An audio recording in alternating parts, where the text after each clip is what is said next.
One of the things that the Greeks represented in the world is beauty. After all, Yavon, Greece, is a descendant of Yefes, 1/3 of humanity, so to speak, that represents beauty. Yafta Elokim leYefes, that means Hashem gives special beauty to Yefes. And Greek culture, as we know, prided itself on beauty. The deep idea behind the beauty was that there'd be an external beauty reflecting an internal beauty. Healthy mind and a healthy body. And in fact, they stripped the body naked when they played the Greek games. So here's the question we need to think about. If Greece is our nemesis, and we battle them philosophically, and to the end of time, really, the messianic showdown will be between our philosophy and Greek philosophy, our thought and Greek thought. How do we approach the question of beauty? Let me put the question to you and challenge you to think of the answer. The question is really whether beauty is a good thing or a bad thing. And I'm thinking particularly of woman's beauty, womanly beauty, where beauty comes to its apogee, if you like, beauty comes to its full expression.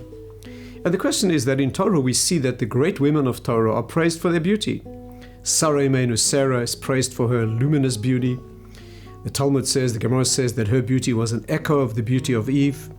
No question that beauty is greatly praised. So much so that that beauty could become a problem. For example, the Egyptians were enticed by Sarah's beauty to an extreme degree.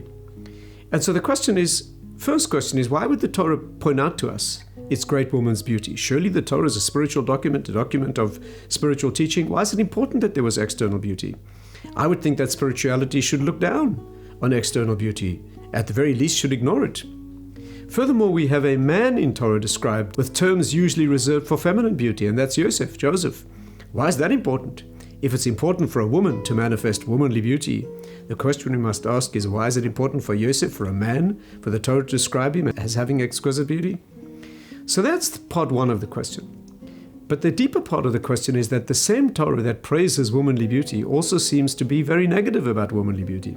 When I present this subject to young ladies in the Beis Yaakov, the seminaries, they look at me with pity and they say, Rabbi, you don't understand.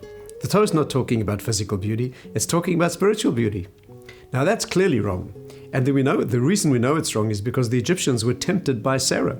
Sarah Imeni's beauty. The Egyptians were not looking for a new Rebbetzin, I can assure you. They were the most lecherous and fallen of people. And if they regarded Sarah Imenu as stunning, she must have been stunning in material terms, in external terms.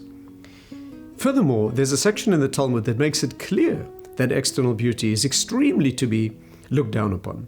The Gemara says that Rabbi Shua ben Chananya, the great sage of the Mishnaic era, who happened to be ugly, maybe even misshapen, so ugly that when he met the Roman emperor, the Roman general's daughter, she wasn't even ashamed to say to him. She took in his ugliness, knew of his spiritual fame, and she said, Rabbi, how can such beautiful wisdom be contained in such an ugly vessel?